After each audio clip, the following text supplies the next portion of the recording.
Good morning. Welcome to the coach's meeting. That's the coach. I'm quality control. Grant Cohn, the coach. What's up? Big? What up, Big? Title of the show is Can Brock Purdy Lose His Job to Injury? It's interesting. Like everyone's saying, it's his job. Right. As soon as he comes back, he just make way for Brock Purdy.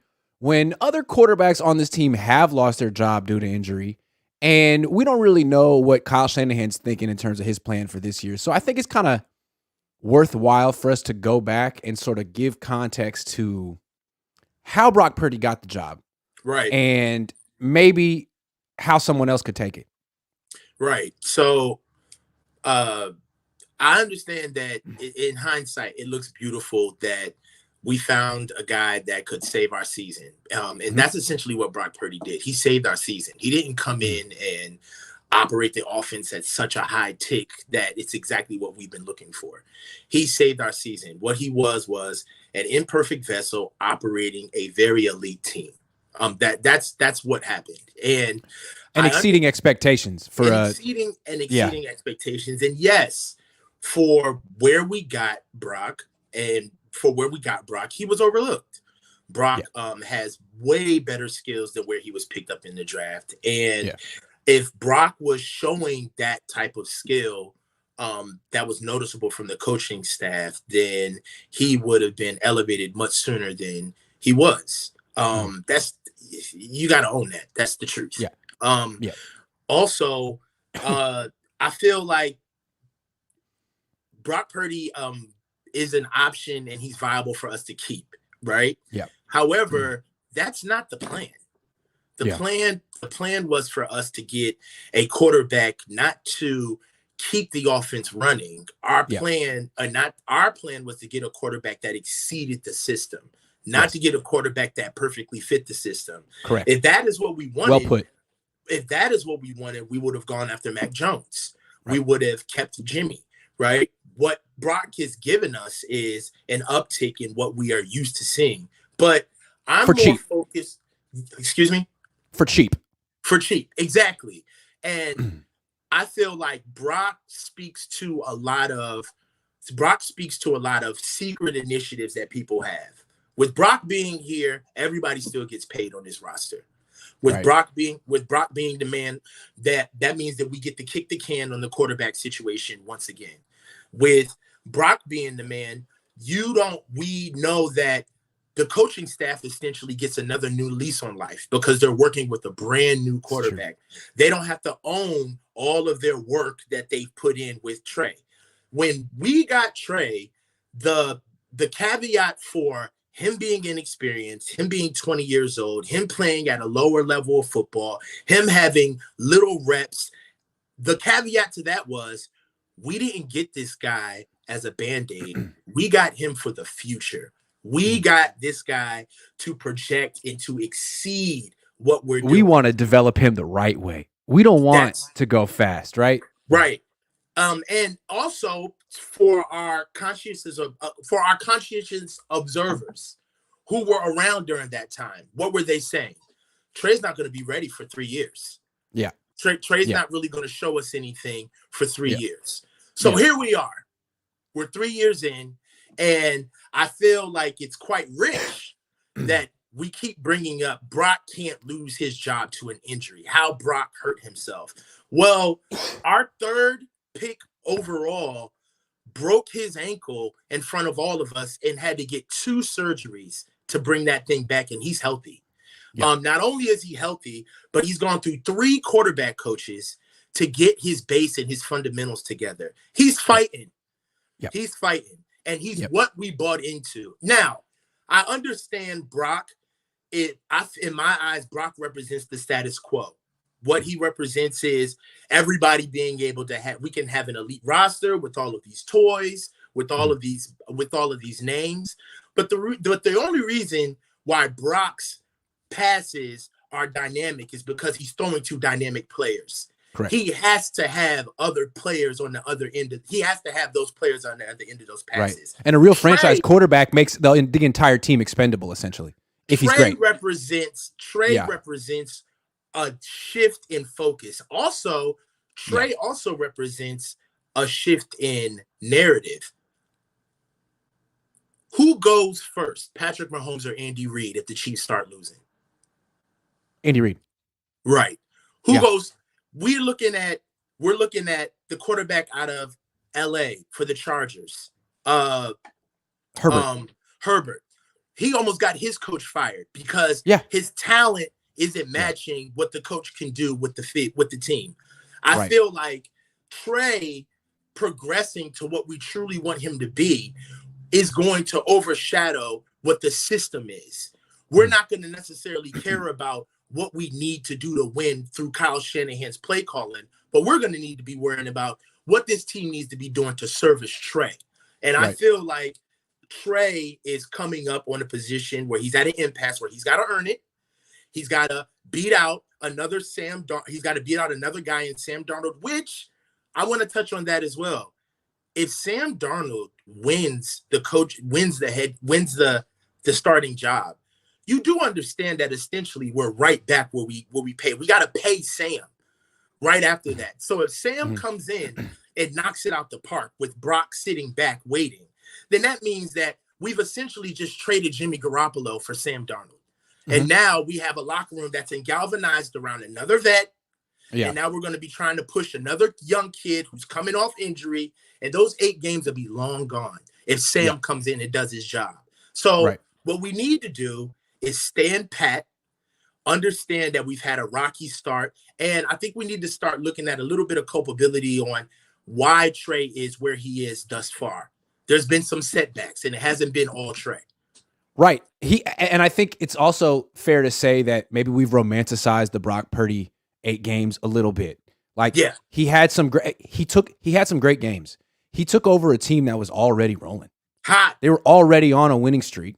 He had Christian McCaffrey and he had all pros at like every position. And then when he faced Dallas in the playoffs, he should have lost. He won because Tony Pollard got injured and Dak Prescott lost the game. But Brock scored 19 points. And then the next game he got hurt. So did he win the job coming out of training camp? No. Like, was he the first option to replace Trey Lance? No. So you could argue that, he was great for a rookie, but he's older than Trey Lance. He's more experienced than Trey Lance. And you could argue if Trey Lance had been inserted week 13 in that situation, he would have been winning and putting up numbers too. Because the only time I've ever seen Trey Lance play post week 8, he won and put up a quarterback rating of 116. So why wouldn't he have done that? Yeah. Trey came in against Houston and lit it up. Also, you have to look at we never get to really shift the narrative, guys. Like, we're not going to be the one team that gets away with it. Are we going to be ready to pay Brock starters money? Are we really going to be ready to pay Brock all of that? Is that money in his future? Is that really in his future? Down the road, when we have to let go of a Christian McCaffrey because we have to pay Brock. Right now, Brock looks good with what we have because we're flying close to the sun and we won a championship. But if we're keeping the same energy, the reason why we acquired Trey was not to win a Super Bowl. They pushed back very hard on that because they wanted to quell the narrative that they were desperate, that they wanted to get rid of Jimmy. That was the narrative that was out there. And Trey was a future pick. That was what Trey was here for. And it's the future. So I don't understand why we're trying to offload the kid. Where's the resolve of our coaching staff of our building? Yeah, like, why are you pivoting away from the original plan because you got Jimmy Garoppolo Jr.? You went from Jimmy G to Jimmy Jr., and he got a serious injury too. So it's like you have to respect Brock Purdy's status on the depth chart, even though he got injured, although you don't have to respect Trey Lance's status. Like, hold on. Trey Lance, I went back and looked. He struggled in his first career start against Arizona. Kittle didn't play. Elijah Mitchell was hurt, had 9 carries. Arizona was undefeated. So not a great first start, but there were excuses. Next start, he wins a must-win game. Next start, it's Chicago. He's 8 of 14 for like 130 yards and no touchdown, no picks through the first 3 quarters. And then it rains harder than I've ever seen it rain ever. Monsoon. So he wasn't playing poorly in the first game. And again, Mitchell went down immediately. Kittle didn't play.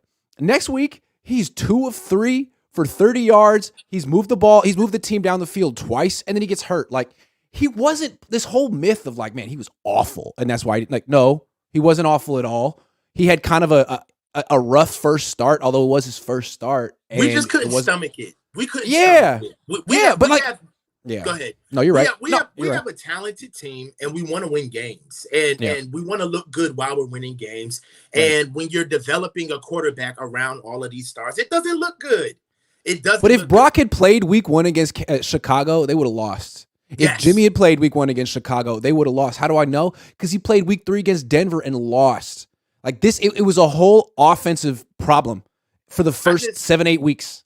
And also, I love our franchise. I love our supporters. I am a supporter, but we caught the league with their pants down. Yes. We came in with the quarterback, and we came in with a tempo that the league had not seen from us, quite frankly, in years. The Niners do not push the ball down the field. We do not threaten the hashes. That's not what we do. And the quarterback doesn't extend plays. Yes, we do not get outside the pocket, and we played a lot of uncharacteristic games on offense. Yeah. We stayed on time. Brock is very good at processing, and we found a lot of great things about him, which made him a steal in the 7th round. But make no mistake about it, the league is running back those 8 weeks, and they're trying to figure out what we did. And also, Brock went through an entire training camp and an OTA and got to sit back and watch Jimmy do it and to sit back and watch Trey do it. And then he got to come in and get and handle his business. Brock is no better than any process of any player in the NFL. He's about to have no training camp. He's about to have no OTAs, and he's about to come through with no reps. And then we think that Brock is going to come back and be ready for week 1. I feel like there's 3 masters that are served in these press conferences when you're talking to the coaching staff. They're talking to you, the media, they're talking to the fans, and they're talking to their locker room. And I think that's what we need to understand when we're having these conversations, because when we hear that this is Brock's team, Brock is the leader of the clubhouse, Brock has done everything in his power to do what he deserved, he earned the right to be here, there's a silent for now on the end of all of those sentences. Right. Brock is the leader of this clubhouse for now. For now. Right. Brock deserved every opportunity he gets to come back and be the starter for now. For now. Yep. For now. Because the same way Brock got thrusted into this position is the same way anybody on this team at quarterback can get thrusted in the same position. Exactly. They are loyal to no one. And I feel like we're trying to wrap this regal position of entitlement around Brock as if he's chosen. He's not chosen. Nope. He's he was not the third pick. Right time. Yeah, that's right. Right. Who was chosen was Trey. And we need to hold them accountable to doing their jobs.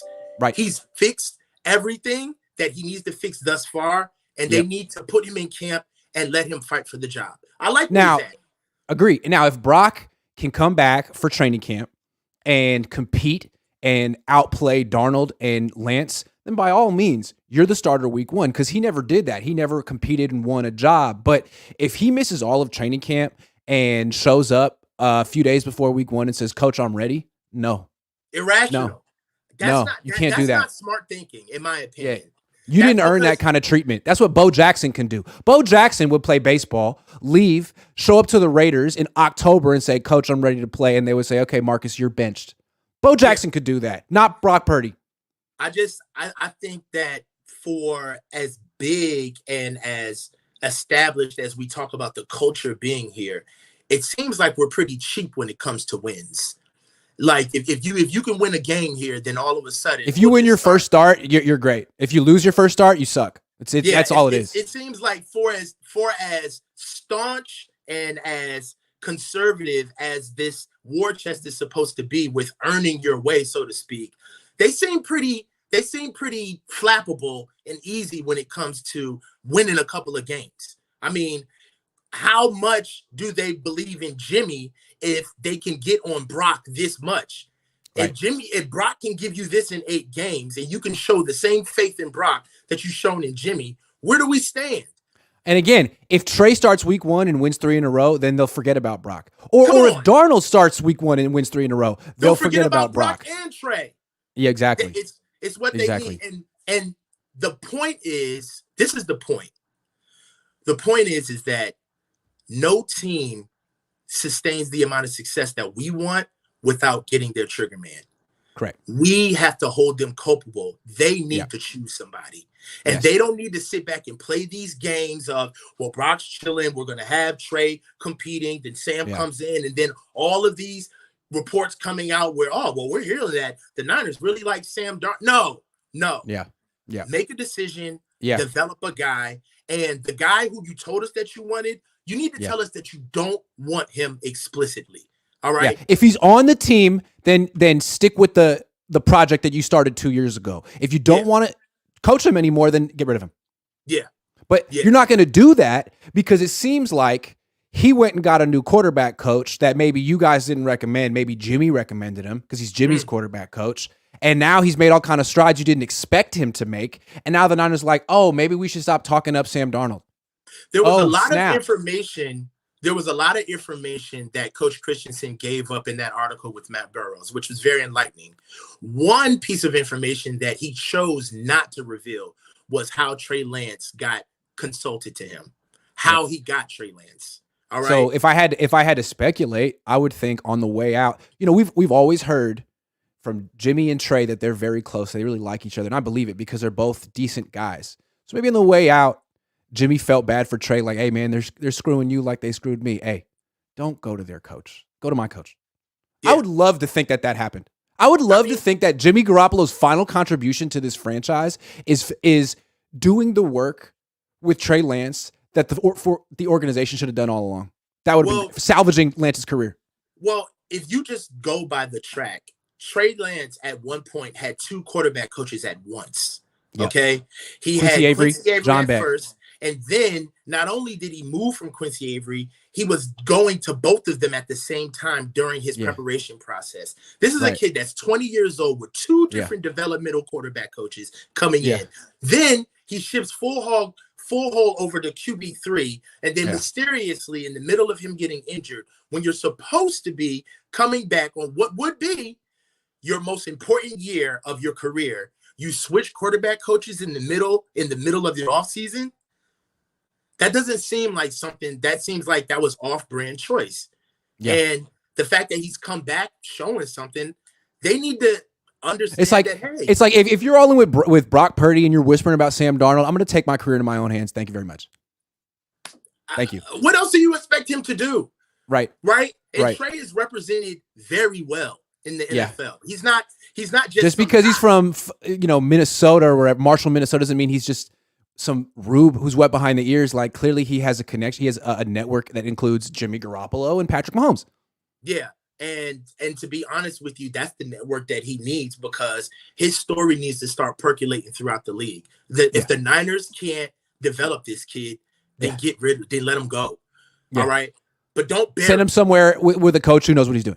Right. But don't lie to the fan base and try to put lipstick on a pig and tell us it's a starting quarterback. It's not, because you showed us what you wanted when you had the assets to go get what you wanted. And Brock Purdy won it.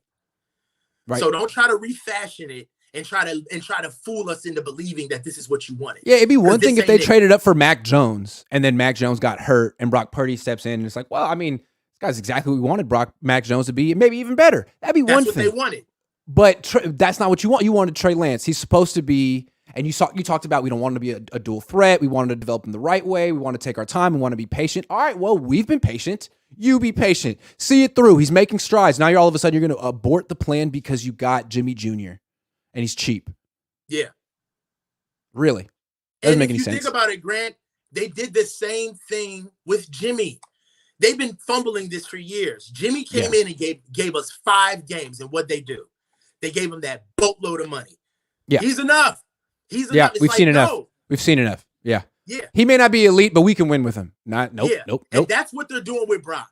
Yeah, he may not be elite, but we can win with him. But we can win with him. And you know what? I'd rather go for the devil I know rather than the devil I don't, because Brock is still a young kid, and I don't want us to start Brock, finally burn the bridges with Trey, and then all of a sudden we get into this circular motion with Brock again, where now all of a sudden we're talking about Brock's deficiencies.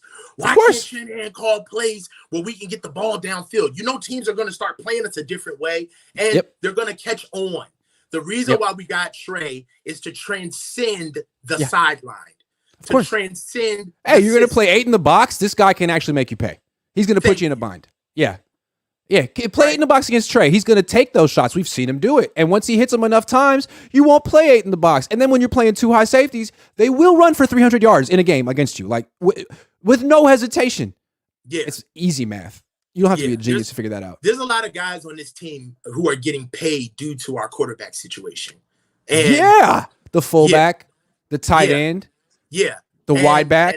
And Trey's maturation means that we have a more traditional track as a football team.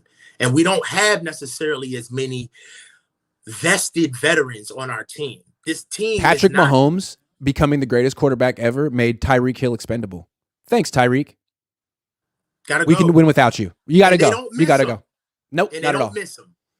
I mean, how many guys have they pushed out the door? Mecole Hardman, a lot of guys. They're basically like, look, as long as we have Travis Kelce and Patrick Mahomes, we're good. We'll figure it out. Yeah. So everyone else is expendable. Yeah. That's not the Niners. The Niners have like 11 players they can't possibly live without. 11 or something. Yeah. I mean, at the and the long snapper is one of them. Even if you have a war chest of veterans in a locker room, you still know that the quarterback is the guy. And I kind of feel like on this team, the quarterback is somebody who we prop up, but he's not necessarily wielding the team. He's not doing quarterback things. And I feel like they want Brock to be that because fiscally he makes sense. Right. But to me, if you want a game manager at quarterback, just get a guy who's 30. Why are you working with a guy who's 23? I mean, even Brock admitted the other day, he's like, I had a few good games and I started freelancing too much. Like, I mean, any 23-year-old that has a little success is going to want to show that he's special. Why would you not? No 23-year-old's like, man, I'm just mid. And I'm having a lot of success right now, but I'm freaking mid. Like, let me just slow and steady. Like, no, that's what a freaking 31-year-old who's been through it would think. That's what you're looking for. And now, if you really think about it, Trey's due for his 5th-year option the year after next, correct? Yes. Right. So if we don't play Trey, let's say Trey loses the job, right? And Trey doesn't play, right? Next year, you have to get rid of him. Because if he starts, you're strapped to that 5th year. We got to pick him up, right? So you really have to play Trey this year. You got to play Otherwise, you should have just traded him for nothing. Yeah. Like, there's no reason to keep him on. Yeah, because if you don't play him now, then that means that next year he's done for because you're not going to pick up the 5th-year option. But if you're in that position like the Giants were in last year where you didn't pick up the 5th-year option, you start the guy, he plays well, and then you end up giving him $50 million a year. Now you're strapped because Trey did good enough in the 4th year, and now we got to hold our nose and pay him like we did with Jimmy anyway. And that could absolutely happen. Yeah, that could absolutely happen, Where they had to convince us that, no, we're front-loading them now because we're future-proofing because of the market. And either way, if you think about it, we got options, but they all lead to the same way. And they all lead to the same destination. That is that we need to find a trigger man that transcends what we do. No head coach just goes off winning championships. It doesn't happen. The quarterback is the head of the team.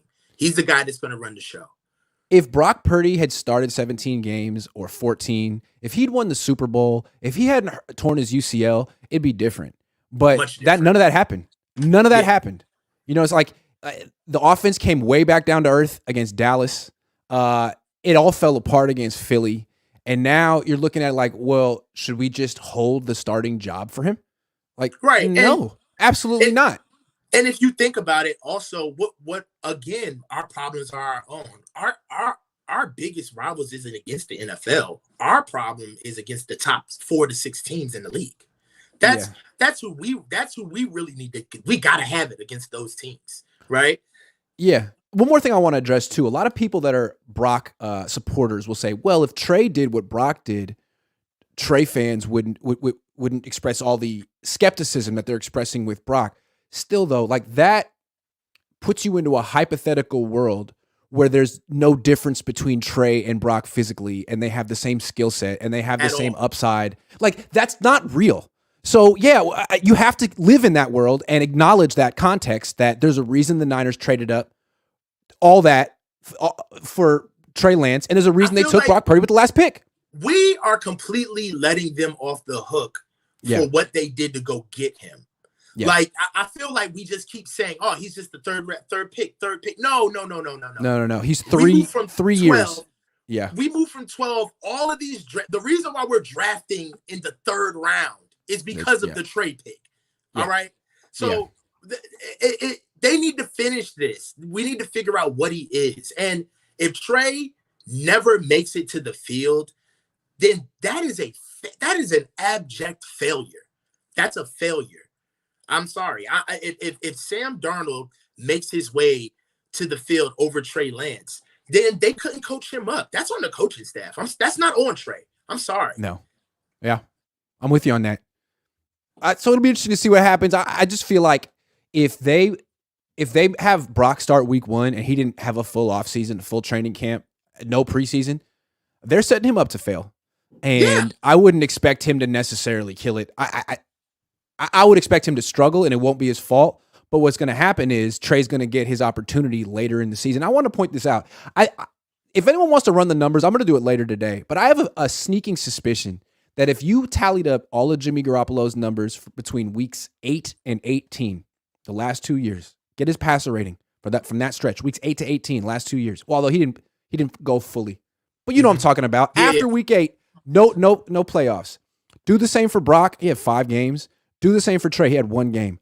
I'm guessing the numbers will be pretty freaking similar because those numbers are a reflection of the Niners offense being healthy and in rhythm. Once it's healthy and in rhythm, a lot of quarterbacks can win and put up numbers. Like Nick Mullins probably could win and put up numbers if you gave him Christian McCaffrey, Deebo Samuel, all these guys. Yeah. So I just want to point that out. I mean, let's be sober about it. We're all on the same team. Yeah. Whoever the quarterback is, we're going to root for him, right? Mm-hmm. Once the season starts, it's over. All of the bickering's over once the ball is out. But I just feel like for what we're supposed to be as a team and for what we ingest and how we develop players and get them on the field and roll them out, for some reason, we all have the SOP on almost every position. We know the standard operating procedure.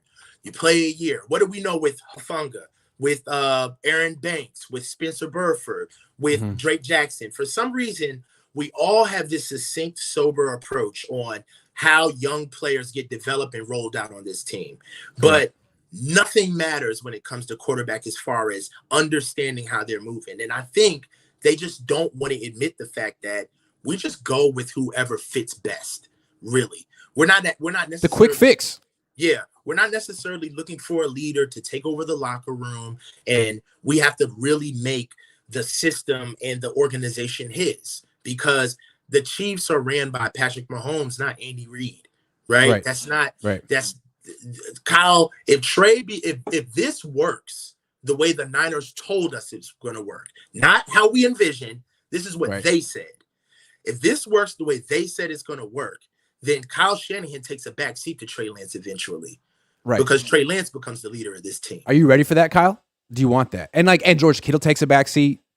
Everybody takes a back seat. Everybody takes. I think they've already felt it because when Trey Lance was the starter in these press conferences, 75% of the questions would be about, so George, what are you seeing from Trey? What do you like about Trey?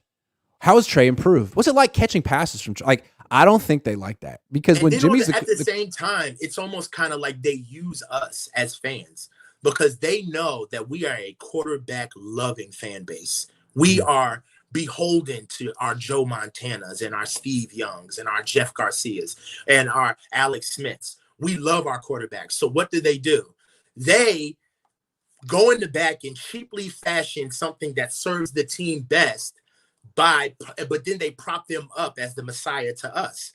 And then they're like, hey, Joe Montana didn't have the strongest arm either. Like, don't do that. Yeah. What do? They make all of these, this is so hilarious. They make all of these comparisons. But the fact of the matter is that I feel like as a fan base, we need to start holding them to the letter of the law. Like Steve waited his turn before he Yeah. came here and won a championship. Joe struggled before he came here, before he won. They Joe didn't all, win until he's 25. It took yeah, a time. they all had maturation processes, and for some reason, we're letting them off the hook on what it takes to get Trey Lance there. And I think that he's capable of getting there, but with the way we're going about quarterbacks, we're fooling ourselves into thinking that we truly want a guy to run the show. I think we truly want a guy to win the games. Agree. To win this game right now. Irfan Mirza says, did you see the report that other teams want Darnold to start? I think the report was that other teams think Darnold is like, who cares what other teams think? That's not a report. But I did see that. Marco Bravo says Purdy is a high-level backup, only good for a stretch. I mean, that could be every quarterback on this team. I mean, Trey hasn't even survived for a stretch yet. Yeah. Yep. Elite Archer 23 says, Coach, why do you only talk about Trey being developed? Brock doesn't deserve to be developed further. What's your motivation to push development more for one than the other? Because of the investment that we put in Trey. Brock got picked literally as the last pick of the draft, and he wasn't given reps. He wasn't put into any position of leadership. He sat back and was put cold onto the field. Trey Lance actually set our draft and our franchise back 3+ years, and they explicitly told us what they wanted him for. Which I just feel like Trey being developed is holding the coaching staff's feet to the fire. That's what I think. And you can't be like, oh, just pretend the Niners traded up for Brock Purdy. Well, that wouldn't have been a good trade. I wouldn't have taken Brock Purdy with the third pick in the draft or traded up for him. Like, no. You have to. That's the whole reason we said, no, you can't take Mac Jones with the third pick. There's not enough upside there. You have to commit to the process of developing someone who could be truly special. And if you think Brock Purdy can be truly special, I'd like to know how. I mean, I know he's off the charts with intangibles and stuff, but like, where's he going to grow? Is his arm going to get stronger? He already reacts at an elite level. Is he going to read the field better than he already does? And also something else that just comes to mind is with the team that we have, this team can't stay together. We can't keep paying all of these vets. All right. Eventually we're going to have to find something that makes us buoyant in the market. And that is a viable quarterback. A viable quarterback can save you so much money as a team. Having a quarterback that you can put in receivers and running backs and an offense that can operate around him versus finding hired guns who know that they have the front office leveraged. You have to pay for me. Like McCaffrey. You have to pay for me. All right. So I feel like a lot of these players, they like this situation because they're very leveraged in negotiations. They feel like they come here with an implied inference of, we got a cheap quarterback room, you're going to get taken care of, and you got an offensive mind that's going to make you look good. But that's not football. No, football is it's not Super Bowl winning NFL football. It's not exactly. That's not Super Bowl winning football. No, you could be in the mix. You can make money. You can be praised. Yeah. But it's kind of like having some type of like team in the NBA where you get to be a 1 or a 2 seed, but you're never going to make it to this. You just don't, you're not built for playoff. It's like you're basketball. really good at defense, but you don't have shooters. It's like you're going to go far, but you're not going to win a 7-game series. It's like the Niners are that rich friend, that doesn't pay their taxes. It's like, yo, that shit looks good, bro, but you got to pay your taxes. He's going to catch up to you. It's going to catch up to you, bro. Yeah. You have to pay your taxes. Mui says, like most things, this is relative. Brock Purdy looked impressive relative to a rookie. Relative to a pro, he was what I'd expect, bare minimum of an NFL quarterback, but not what you'll need to compete indefinitely. And that's another thing. Again, once you take him away from the rookie, like the whole Cinderella nature of it. Okay, now he's in his second year.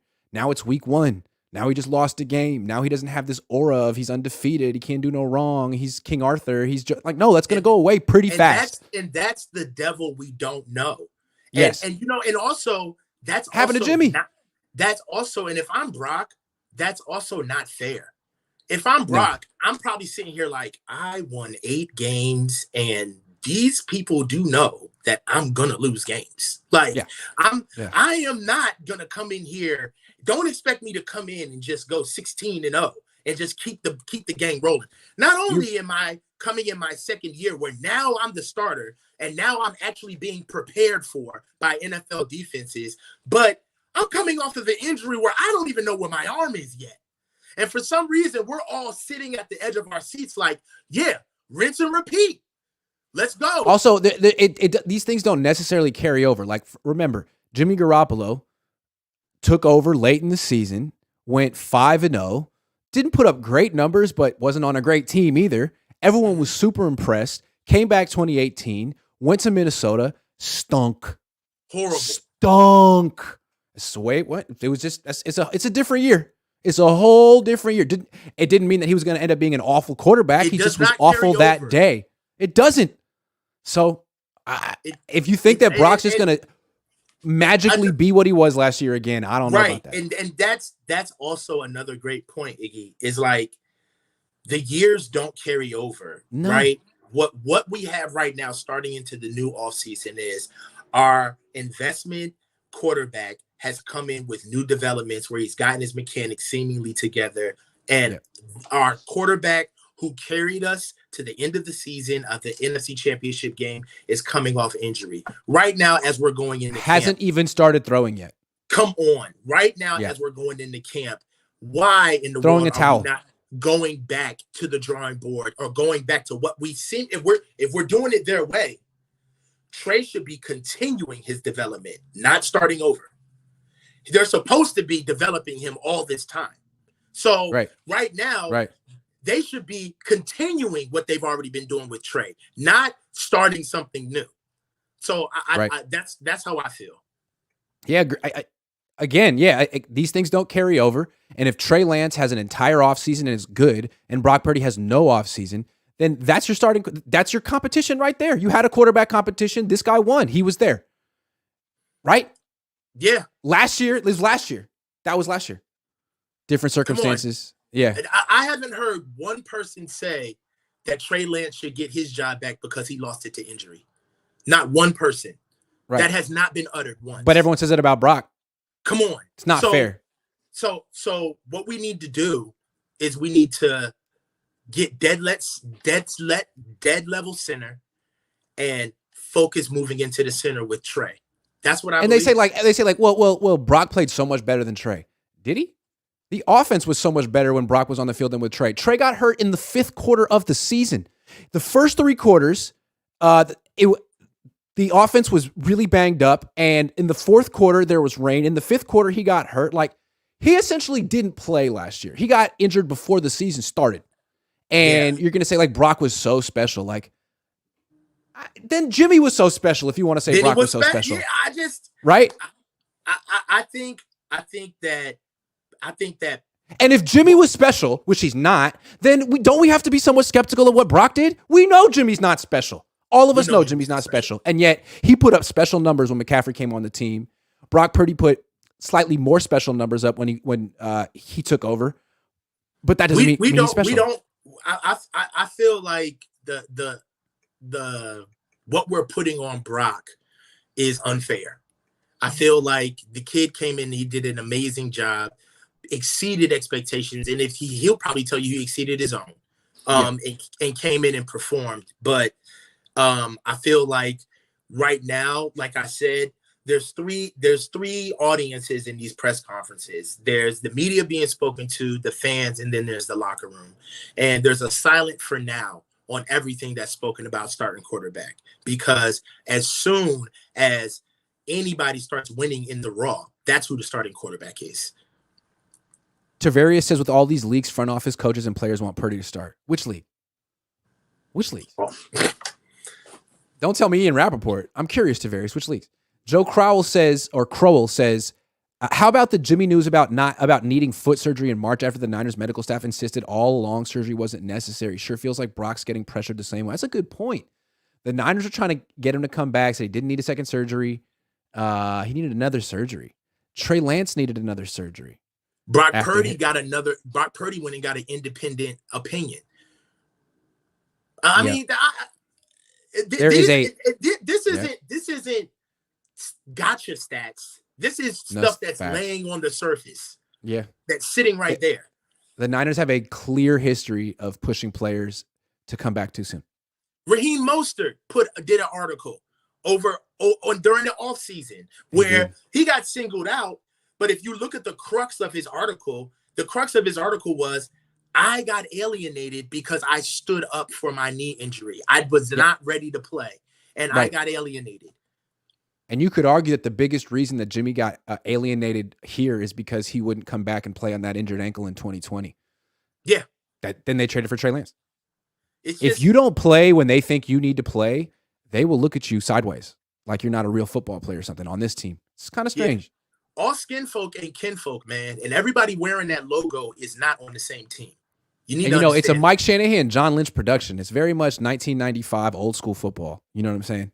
Yeah. They try to act like, because Kyle wears his Yeezys and stuff, like he's so down to earth, and like they're very old school the way their culture. There's a hierarchy of power, and there's a way, and I'm starting to feel like I don't believe that they're trying to win at all costs. There's a way that they want to win.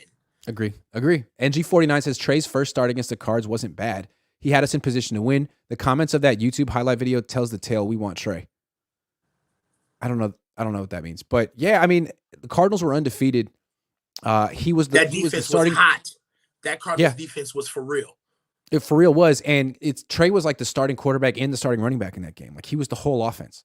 Yeah, he was. And that was right before they figured out that they needed to use Debo at running back. They finally gave him one carry in the game. He had a 10-yard touchdown run. They started doing it after that. Yeah, and Trey battled, man. He battled in that game. Like he did. He's a child, man. Like I don't. 21. He's 21. It was his first career start. Timothy Glander says if number 5 shines in games, does Kyle try to take credit? Yeah, of course. He should take credit. Supposed to. Yeah. And he gets credit for Brock. Elite Archer 23 says, well, BP will continue to be developed. Facts over feelings. They won't stop working with him because you feel some kind of way about Lance. No one said that they were going to stop working with Brock. Elite Archer 23. Elite Archer. Not just mid. All right, this is a little bit different. Andy Reid was talking about Eric Bieniemy recently and why he thinks Eric Bieniemy will succeed. He was talking about everyone thinks I did everything over here. Actually, no, Eric was calling the plays, which I don't know, Niner fans, does that resonate with you and what's going on over here? Kyle Shanahan, Mr. Do-It-All himself. What do you think? Yeah, I'm an NFC East fan. I mean, I'm an NFL fan, and I but you're over in Maryland, so you're like, that's right there for you. So I see all of the Philly stuff. And Coach Reid used to call his own plays. And one thing that Andy Reid had a affinity for was passing the ball in screens. He really wasn't a run game connoisseur. Sure. It wasn't something that he necessarily did. Brian Westbrook. Yes. And one of the things that I've noticed about Coach Reid is that when he did depart from Philly, he really latched on to Eric Bieniemy. And what he did was he took a step back. And when he took a step back, I'm gonna find this interview, and it's floating around on YouTube. But when he did take a step back, he talked about how it gave him a lot of introspection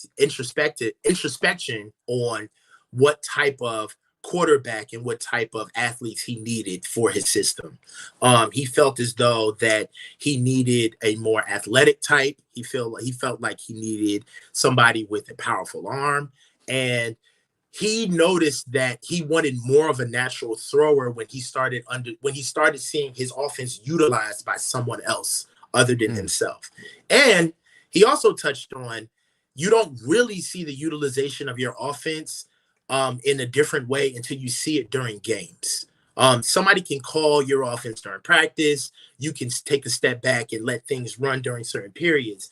But until you sat back and let the anxiety pour over you of having to trust somebody to put a call in and you just letting it go, or understanding a concept where you see somebody warming up to getting to a certain play sequence, but you may not agree with how they're getting there, or they may be not utilizing a certain area of the field the right way.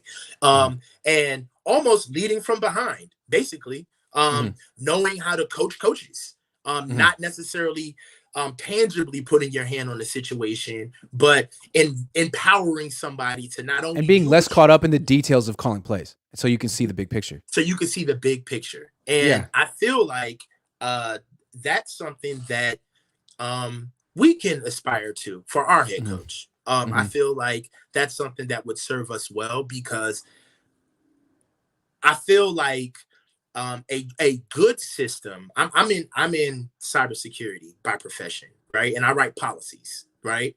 And a good policy is a policy that can be ran by anyone, meaning that I can write this down and leave it behind, and then you can come and pick it up and carry out the same exact policy that needs to be done based off of the delineation of what I've written down. And if the system that we run is so good, if it's so transferable, if it's so easy for athletes and quarterbacks, if you will, to maneuver, then why can't somebody else run it? Yeah. Then why can't somebody else learn it and utilize it in a way where they can be just as successful? That is the mark of a good SOP. Also, he had an offensive coordinator in Mike McDaniel, not allowed to call plays. Now you see Mike McDaniel in Miami calling his own plays, which maybe he should delegate as well, but we see he's good at it.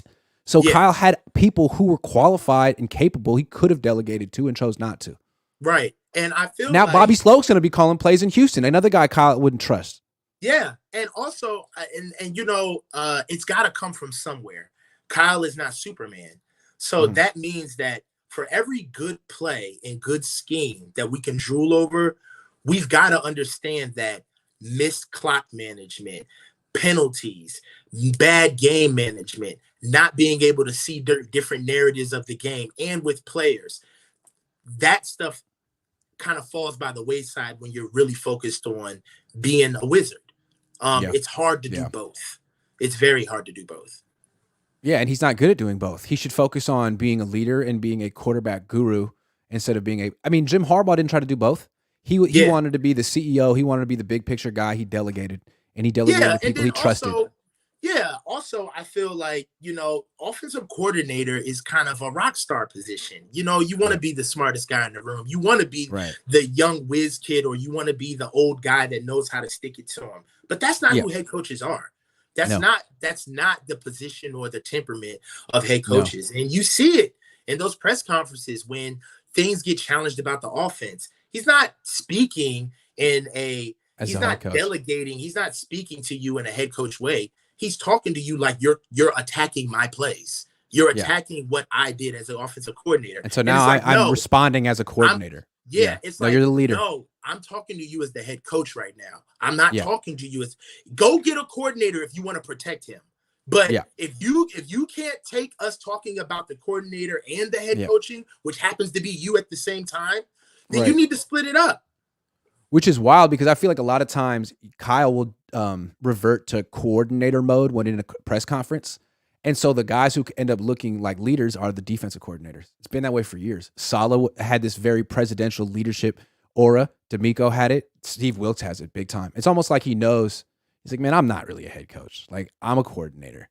So I need another coordinator who's a real leader. I wonder if he knows it about himself. And then when we get into conversations where I have to stand flat-footed and show a little bit of responsibility, I'll get in the weeds. Yeah.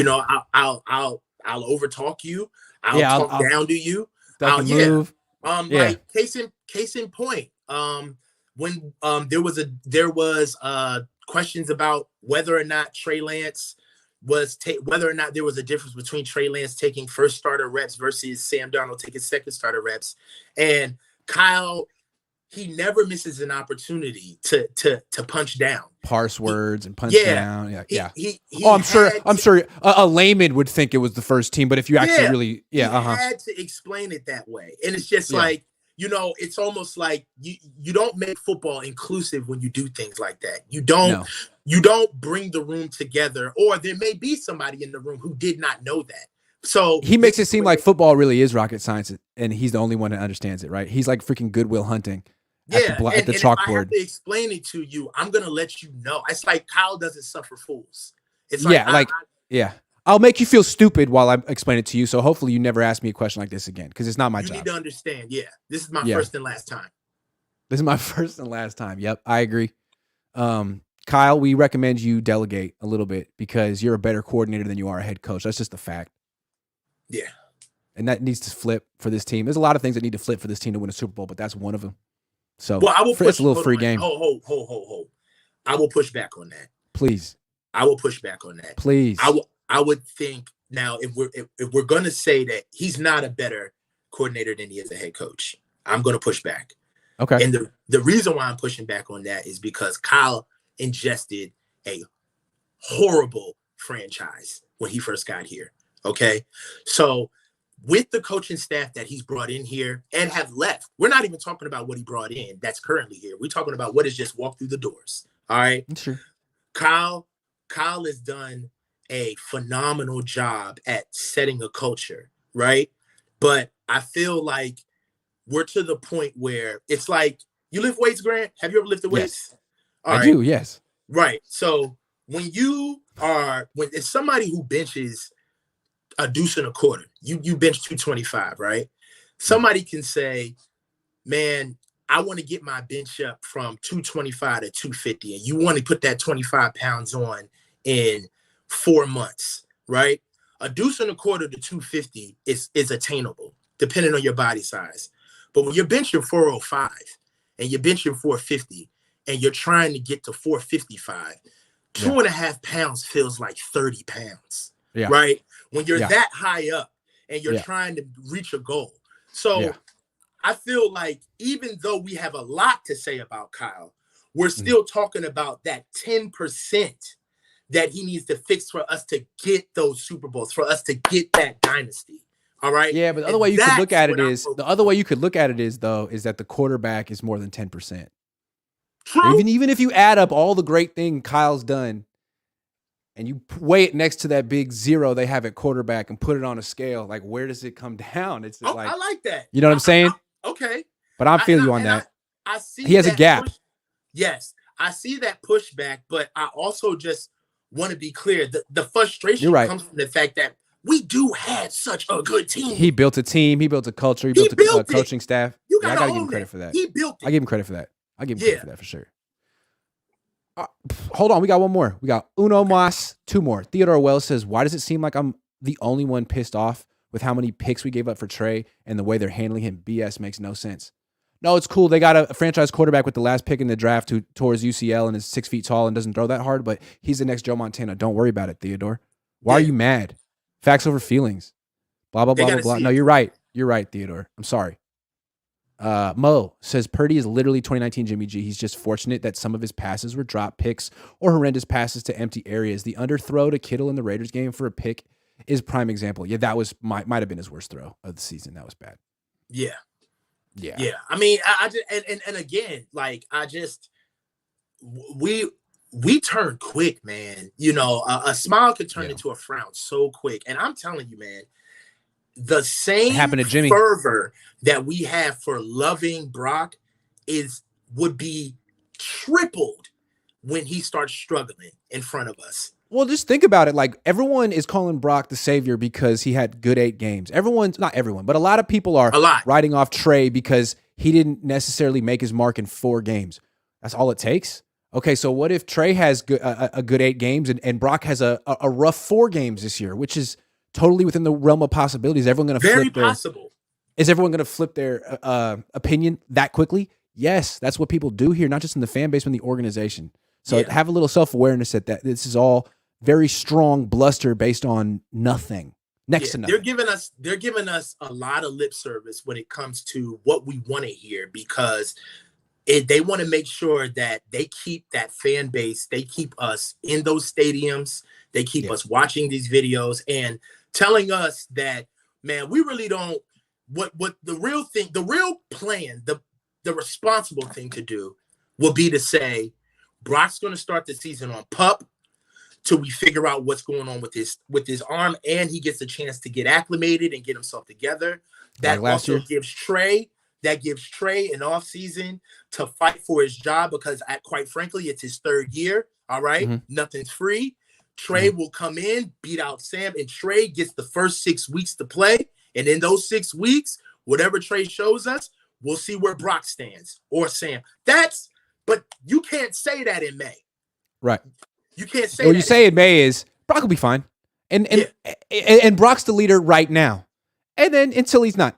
Yeah. Just please say for now in the back of your head every time you hear about who's going to be the starter of this team. Because that's what they mean. For now. Yep. Yeah. And that's how we're going to leave it for today. For now.